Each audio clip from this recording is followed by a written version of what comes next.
नमस्कार. ॲग्रोवन डिजिटलच्या शेळीपालनाची बाराखडी या विशेष सेगमेंटमध्ये आपलं स्वागत. या सेगमेंटमध्ये आपण शेळीच्या आरोग्याचा आणि आहाराचं नियोजन सध्या बघत आहोत. गेल्या भागात आपण शेळीतल्या करडांची मरतूक या समस्येबद्दल जाणून घेतलंय. आजच्या भागात आपण शास्त्रोक्त बोकड संगोपन कसं करावं, बोकडाची निवड, पैदाशीची बोकडाची निगा, वापर, खच्चीकरणाच्या पद्धती आणि पैदाशीच्या बोकडाचं आहार व्यवस्थापन कसं करावं हे बघू. या संदर्भात मार्गदर्शन करतायत सांगलीच्या पशुसंवर्धन विभागाचे सेवानिवृत्त सहाय्यक आयुक्त डॉक्टर व्यंकटराव घोरपडे. नमस्कार पशुपालक बंधू आणि भगिनींनो, मी डॉक्टर व्यंकटराव घोरपडे, सेवानिवृत्त सहाय्यक आयुक्त पशुसंवर्धन सांगली. आज आपण एक आगळा आणि वेगळा विषय घेऊन आपल्यासमोर येत आहोत. बोकडाचं संगोपन आणि आहार व्यवस्थापन. माध्यमामधून वेगळ्या ठिकाणी आपल्याला या विषयावर फार चर्चा किंवा फार माहिती घेतोय किंवा लिहितोय, वाचतोय, ऐकतोय असं होत नाही. पण हा एक विषय वेगळा आणि महत्त्वाचा विषय, यावर आज आपण या ठिकाणी चर्चा करूया.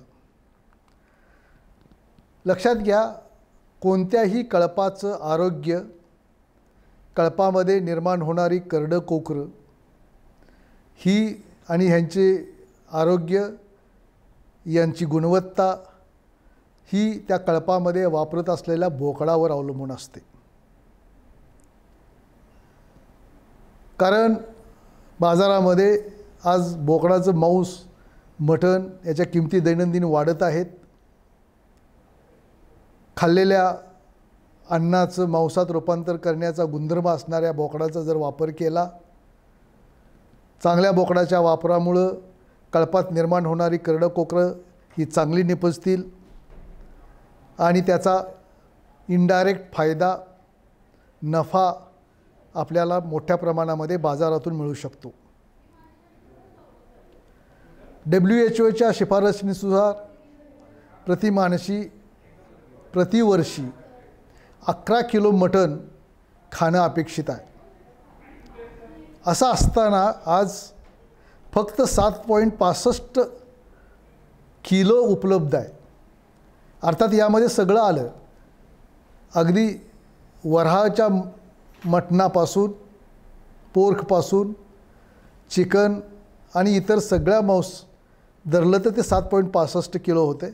आणि त्याच्यामध्ये शेळीचं मांस जे आहे त्याचा वाटा फक्त 7.24 किलो, म्हणजे अर्धा किलोपेक्षा थोडंसं जास्त आपल्याला शेळीच्या या व्यवसायातून मिळतं.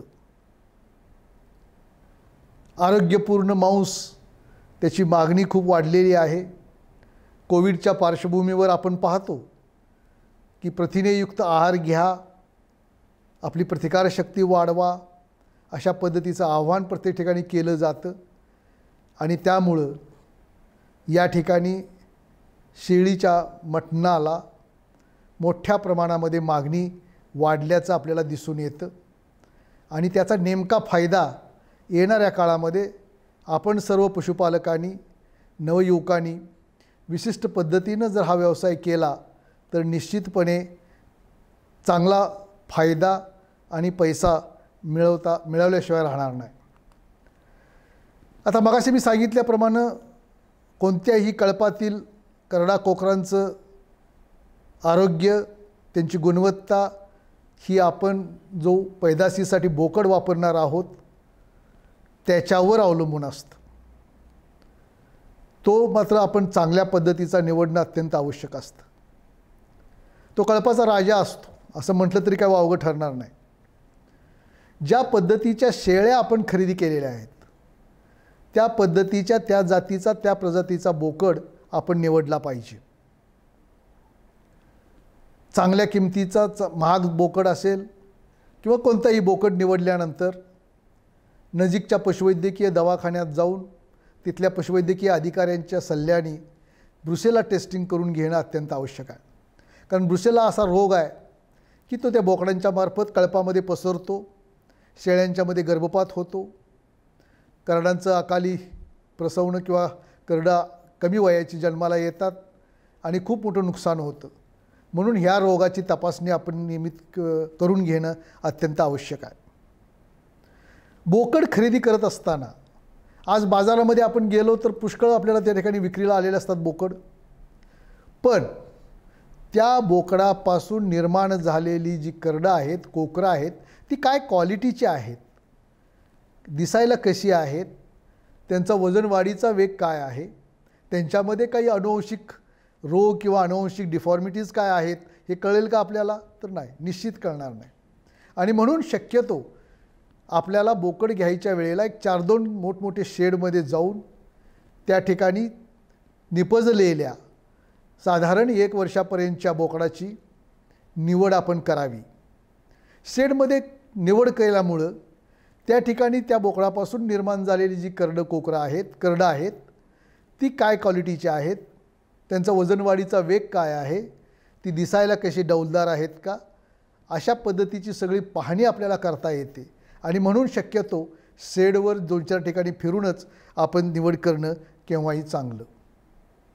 त्या ठिकाणी आपण ऑब्झर्वेशन निरीक्षण केल्यानंतर आपल्या लक्षात येतं तो मारका आहे का, शांत आहे का, तो चालतो कसा, आणि ह्या सगळ्या गोष्टी पाहिल्यानंतर आपल्याला निवड करणं खूप सोपं जातं. शेळ्यांचा आपला शेड आहे, त्यामध्ये आपण ज्या शेळ्या कुठल्या प्रजातीच्या घेतलेत त्याच प्रजातीचा बोकड निवडणं अत्यंत आवश्यक आहे.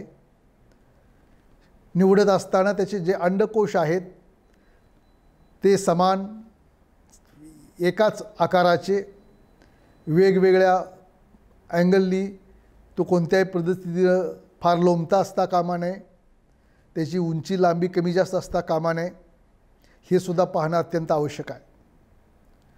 पुष्कळ वेळेला असं सांगितलं जातं शेळी मेंढी प्रशिक्षणामध्ये की 2-3 वर्षांनी, कमीत कमी 2 वर्षांनी तुम्ही बोकड बदलला पाहिजे. पण या ठिकाणी एक लक्षात घ्या की शेळीपालनामध्ये, व्यावसायिक शेळीपालनामध्ये दरवर्षी निर्माण होणारी करडं जर आपण विक्री करत असू तर एकच बोकड 3 वर्ष जर आपण ठेवलं तरी आपल्याला काही अडचण येत नाही. ह्याच्यामध्ये आंतरप्रजनन होत नाही, त्याच्यामुळं वेगवेगळ्या अनुवंशिक डिफॉर्मिटीज निर्माण होण्याची शक्यता राहत नाही. त्यामुळं असा बोकड 3 वर्ष आपण ठेवू शकतो. बोकडाची जी उंची आहे ती उंची आपल्या कळपातील शेळ्यांच्या प्रमाणात असावी, जेणेकरून नैसर्गिक संयोगामध्ये त्या बोकडाला अडचण येणार नाही. त्याचबरोबर बोकडाचं वजन देखील अत्यंत महत्त्वाचं आहे. जास्तीत जास्त 60 ते 75 किंवा 80 किलोपर्यंत त्याचं वजन जर असेल तर त्याला नैसर्गिक संयोगासाठी आणि एकंदर त्या कळपामध्ये वावरताना अडचणी येत नाहीत. काही वेळेला बोकड म्हटल्यानंतर एखाद्या कळपामध्ये त्या बोकडांचा वास जो आहे तो वास पुष्कळ लोकांना लक्ष वेधून घेतो, काही लोकांना तो आवडत देखील नाही. आणि म्हणून तशा बोकड्याची आपल्याला नियमित स्वच्छता ठेवणं अत्यंत आवश्यक आहे. अधूनमधून त्या बोकडाचे जे पाय असतात किंवा एकूण शरीर जर आपण डेटॉलच्या पाण्याने स्वच्छ केलं तर तो वास आपल्याला येत नाही. त्याला पौष्टिक आणि वजनाच्या प्रमाणात खुराक देणं अत्यंत आवश्यक आहे. प्रथिनयुक्त चारा द्यायला पाहिजे. बोकडाचा जो वापर आहे तो कळपाव्यतिरिक्त बाहेर कुठेही करू नये. तसं केल्यानं काही जे संसर्गजन्य आजार आहेत ब्रुसेल्लासारखे ते आपल्या कळपामध्ये पसरण्याची शक्यता असते. म्हणून आपल्याच कळपापुरतं तो बोकड वापरावा. त्याची नियमित आरोग्य तपासणी करायला पाहिजे, जंत निर्मूलन करायला पाहिजे. ज्या वेळेला ब्रीडिंग सीझन नसतो त्यावेळेला 200 ते 250 ग्रॅमपर्यंत त्याला चांगल्या पद्धतीचं पशुखाद्य द्यावं. आजकाल मार्केटमध्ये शेळ्यांच्यासाठी तयार पशुखाद्य आज मिळू लागलेलं आहे, त्याचा वापर करावा. आणि ज्यावेळेला ब्रीडिंग सीझन असतो त्यावेळी तेच प्रमाण 500, 600, 700 ग्रॅमपर्यंत वाढवावं. आणि वजनाचा चांगला जर बोकड असेल तर वजनाच्या प्रमाणात 1 किलोपर्यंत जरी आपण पशुखाद्य दिलं तरी चालण्यासारखं असतं. आजकाल बघितलं तर बोकडाच्या किमतीसुद्धा खूप वाढलेल्या आहेत. आणि अशा वाढलेल्या बोकडं आपण ज्यावेळी खरेदी करतो जादा किमतीचा, त्याचा विमा असणं अत्यंत आवश्यक आहे. आणि तो विमा कंपन्यांच्या मार्फत नजीकच्या पशुवैद्यकीय अधिकाऱ्यांच्या सल्ल्यानं तो विमा उतरून घेणं आवश्यक आहे. शेडमध्ये स्वच्छ आणि चांगलं असं पाणी नियमित त्यांना लागेल त्यावेळी उपलब्ध करून देणं ही सुद्धा सगळ्यात महत्त्वाची गोष्ट आहे. शेळ्या माजाला आल्यानंतर साधारण 8 तासानंतर आपण नैसर्गिक संयोगासाठी त्या बोकडाचा वापर करावा, किंवा खच्ची केलेला जर बोकड आपण कळपामध्ये सोडला तर त्या बोकडाद्वारे आपल्याला माजाला आलेली शेळी आपण ओळखू शकतो. एका विशिष्ट प्रकारचे ऑपरेशन करूनसुद्धा खच्चीकरण न करता देखील माजाला आलेल्या शेळ्या आपण ओळखू शकतो.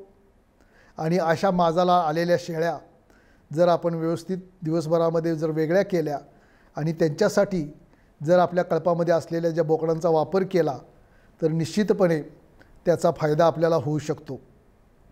काही ठिकाणी आता कृत्रिम रेतनाचा देखील वापर चालू झालेला आहे. त्याचाही वापर आपण काही गोगट्यामध्ये किंवा काही शेडमध्ये करायला हरकत नाही.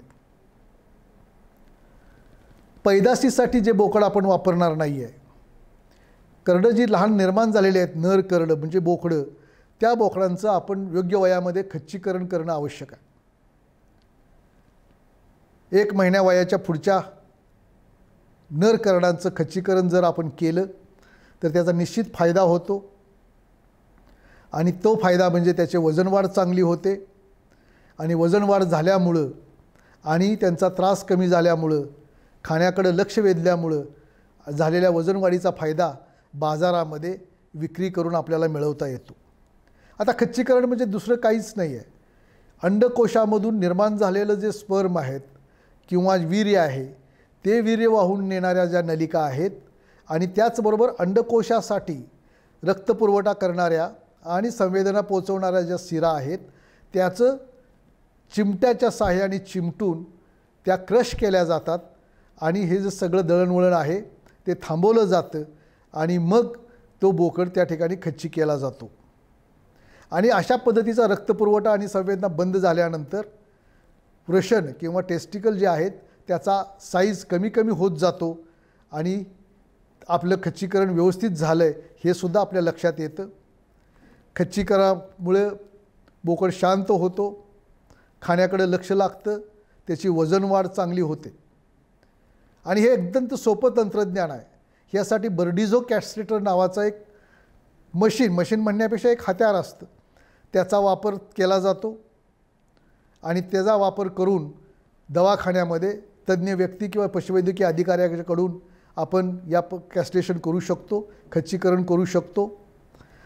त्याचबरोबर इलास्ट्रेटर पद्धत एक वेगळी पद्धत आहे. ह्याच्यामध्ये छोटीशी शस्त्रक्रिया केली जाते आणि रक्तपुरवठा, संवेदना आणि ह्या सगळ्या गोष्टी बंद केल्या जातात आणि बोकडाचं खच्चीकरण केलं जातं. पण ह्या पद्धतीपेक्षा बर्डिझो कॅस्ट्रेटरने खच्चीकरण केलं ते अत्यंत सोपं, सुटसुटीत आहे. त्यामुळं त्याचाच वापर मोठ्या प्रमाणामध्ये केला जातो. या ठिकाणी आपण फोटोमध्ये पाहू शकतो, लहान वयाचे जर बोकड असेल तर तो बोकड उचलून त्याचं योग्य पद्धतीनं छोट्या बर्डिझो कॅस्ट्रेटरनी आपण ते कॅस्ट्रेट करू शकतो. पुष्कळ वेळेला नर बोकडाचं वजन किंवा वय वाढल्यानंतर, मोठा झाल्यानंतर त्यासाठी मोठा बर्डिझो कॅस्ट्रेटर आहे तो वापरावा लागतो. आणि ते वापरून तज्ज्ञ पशुवैद्यकीय अधिकारी किंवा दवाखान्यातील कर्मचारी देखील चांगल्या पद्धतीचं ते कॅस्ट्रेशन करू शकतात आणि ते कॅस्ट्रेशन करून घेणं अत्यंत आवश्यक आहे.